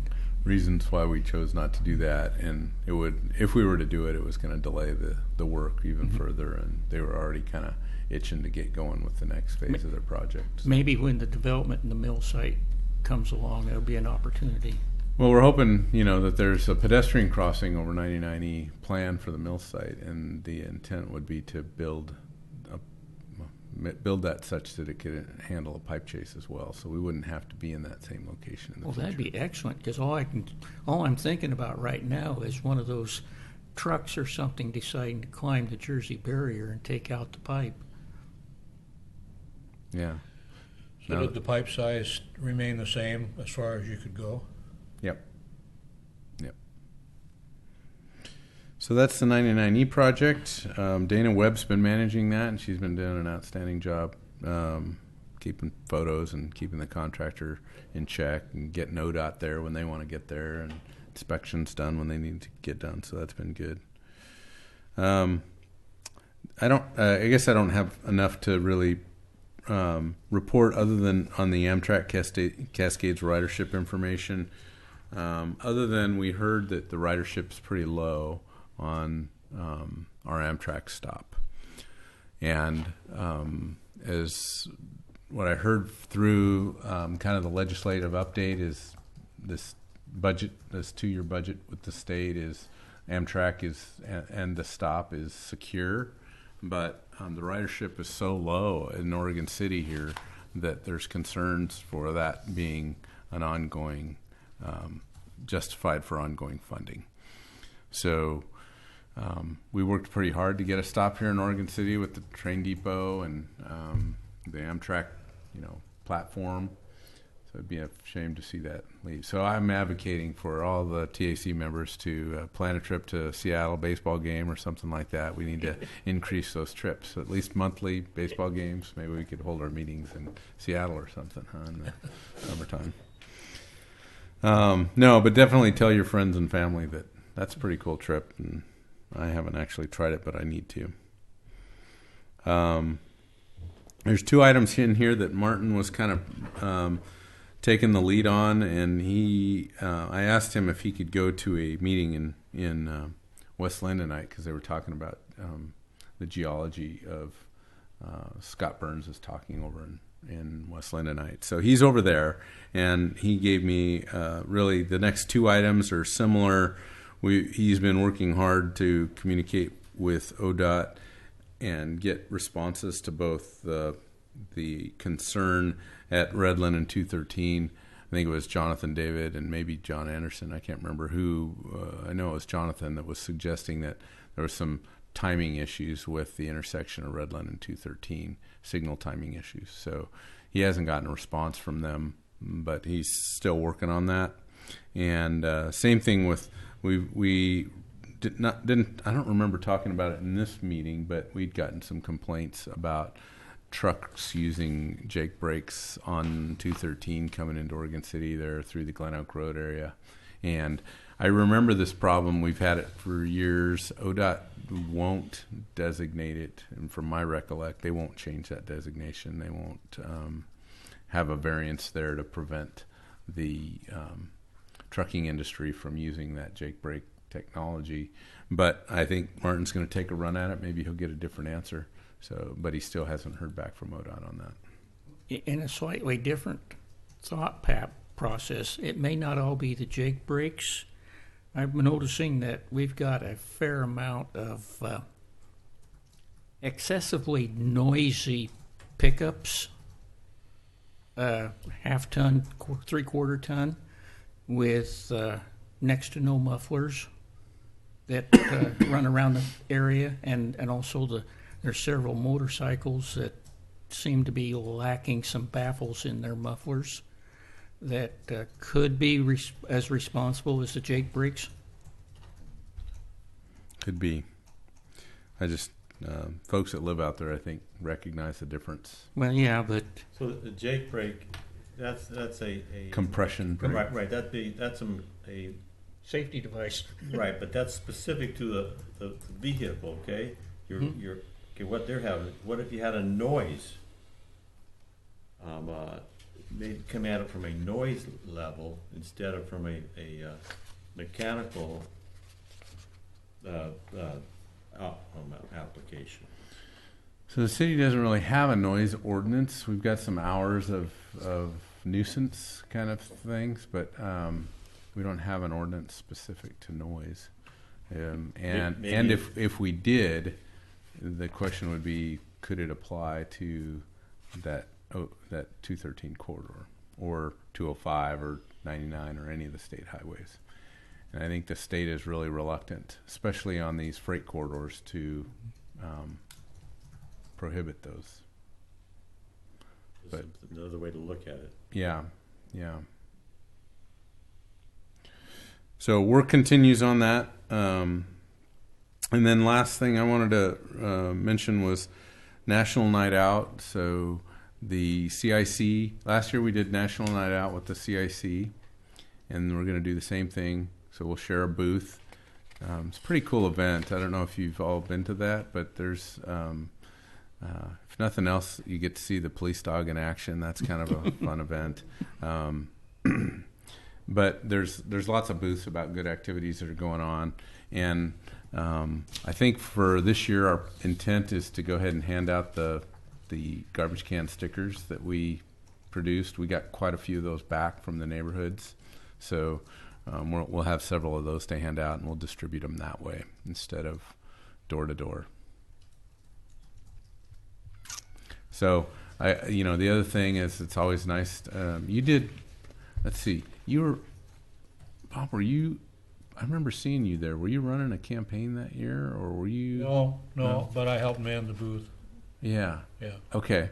So, if TAC membership wants to be there to talk a little bit about that, What date is that on?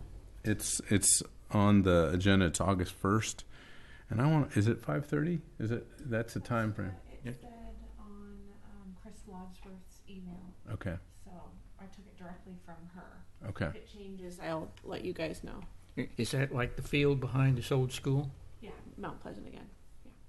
It's an interesting experience. I mean, if you haven't done it, it's well worth it. Mm-hmm. You get to meet a lot of people and answer questions that people have. Yeah, I know. So Martin's took on the lion's share of that last year. I showed up, but I just fooled around and talked to people instead of manning the booth. But actually, Lisa was there last year too. So I haven't talked to Lisa yet whether or not she wants to do that again. But probably you into that? Yeah, I've already got it on my calendar. So I'd like to we'll have be there, but somebody it's else nice to have someone other than staff there, because sometimes folks would. I want to retire from that.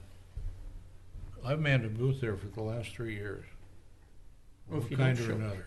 If you don't volunteer, I'm not going to volunteer. I'm just going to sit back and enjoy it. We'll put them in a dunk tank instead. That's the mayor's job. Actually, last year the mayor dressed up in that padded suit was the guinea pig for the police dog to run down and attack. That's about the only time I ever regretted not being elected. Okay, so that's it for my stuff. And other than that, I think we got informational items. Is there anything else we need to go over before we adjourn? I guess that's up to you, Bob. No, I'd like to move on to item 7, future agenda items. Does anybody have any requests for items to be considered? There was one item that I had at my last neighborhood association. There were a couple of people that commented on lowering the speed limit on Central Point. That's still an issue. Had a lot of construction there and increased traffic. Yep. see our management plan here. No, that's an arterial street. It's not included. Well, I know when we had people come in for citizens' participation, a few people mentioned that too. I guess the other thing I forgot to mention, we handed out this issue paper number 1. That was in response to this conversation about how, additional road funding. And we still have that in our goals. So if Lisa's added our goals into our packets, which is helpful. Thank you, Lisa, for doing that. But the first goal is gain qualified information on alternative funding sources for non-growth related transportation projects in Oregon City. This was one of the things that I committed to finding, and Lisa reminded me that I made that commitment, and so we didn't get it in your packet, but you've got should have a copy of it. If you don't, we've got extras here. And this was a issue paper that was produced when we were working on the concept of additional funding before we adopted the pavement maintenance utility fee.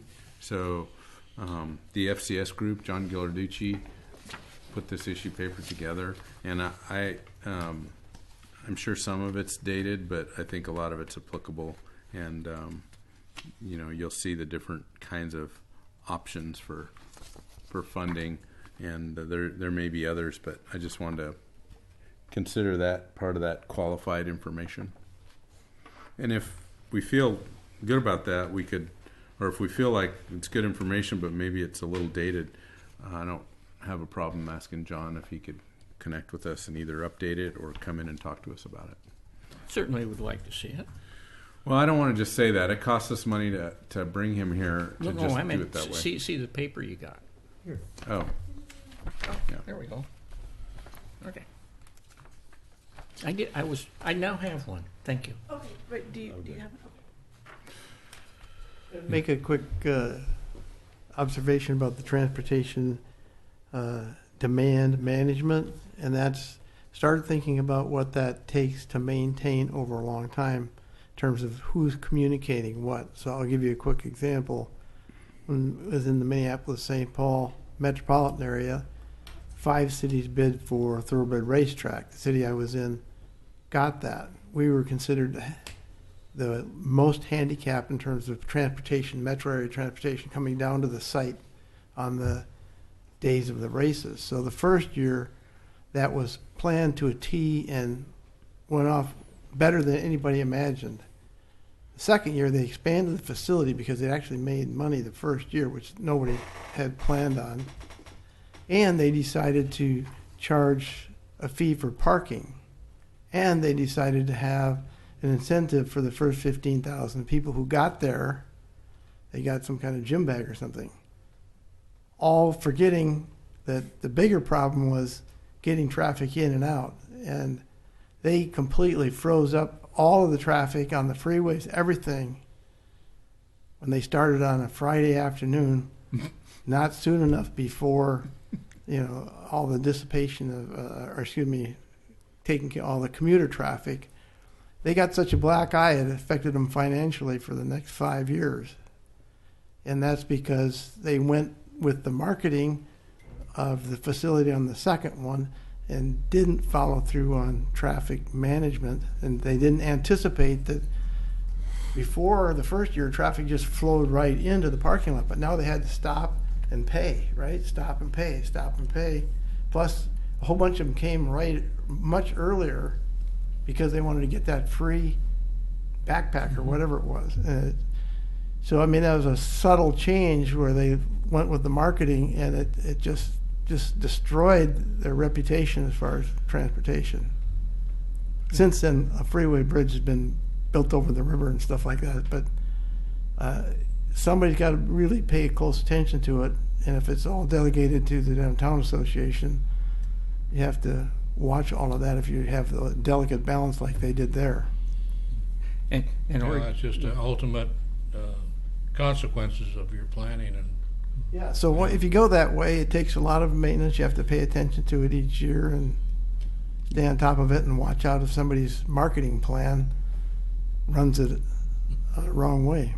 I was seeing about 2 or 3 additional city positions when he was talking, because when I was working here, the city was running that trolley system that they had, and that was all volunteers, the drivers were, and they had storage, they had repair, they had somebody coordinating all that, they had the purchase of it, and they had 2 trolleys that they were using, and it was where did all that happen? Because when I got here, they had one broke down, one sitting in the backyard by the armory, and there was stored outside. That was the last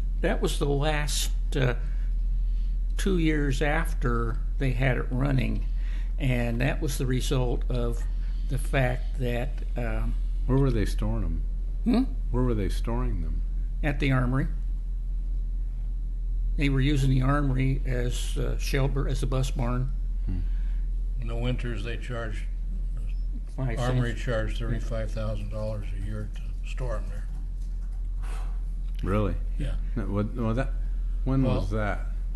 How far back was that? Well, let's see. That was the year before that they eliminated the trolleys. Yeah, that's I remember that piece. Yeah. That was part of the problem. We had these beautiful trolleys with wood trim, and the old one that I remember when I got here was a disaster, and it hadn't been stored inside. So I don't know what you're talking about. That must have been many, many years ago. No, it was. Let's see. They started it. I got here in '92. They started about '95, '96, and it was being run off of the hotel tax money. See, that was long before any of us, Henry. Speak for yourself, sir. Anyway, yeah.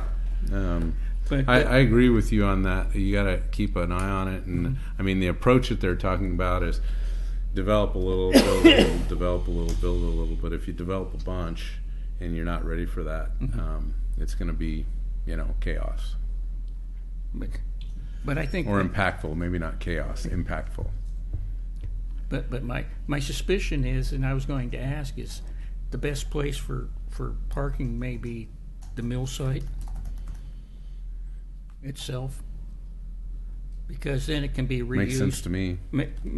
Be reused as part of the mill site parking when it gets developed.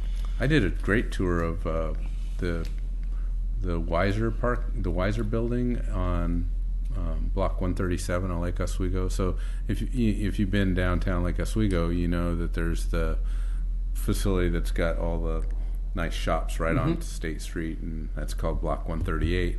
And so in there's a partnership between the city and the property owner that was funded through urban renewal, and they did a great job of funding. So there's public parking spots in there and non-public parking spots, and so most of the parking for that facility is available there, and it's busy. It's cars in and out of there. Block 137, they also used urban renewal. They used it basically to buy down the permits for that building, and I don't remember the dollar amount, but it was significant. And they have, I think, 3 floors down of parking, so they went below grade.